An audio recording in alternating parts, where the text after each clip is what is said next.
It's down to the wire for Little Rock's mayoral candidates, with the runoff election now less than 48 hours away. Fox 16's Susan El-Khoury joins us now live in the newsroom after catching up with both of these candidates. And Susan, this obviously had to be a very, very busy weekend for them.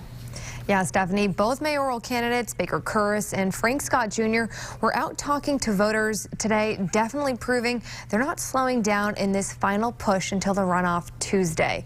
This is the Baker Kurris camp tailgating at War Memorial before the Little Rock Christian Pulaski Academy game. Even though Kurris came out ahead of Scott in the November election, he says he's not being complacent. He calls one of the biggest challenges winning over voters who cast their ballot for a different candidate last month. We got to change our city, and that's what people want to talk about, and I'm telling them that I know how to do that, and on January the 1st, I'll start changing things.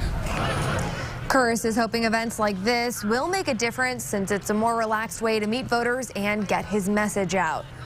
Taking a different approach, Frank Scott Jr. spent the day going to different churches and making several speeches. This was a Get Out the Vote rally at Philander Smith College. Scott is calling the runoff a reset, so he's been campaigning in as many different spots he can.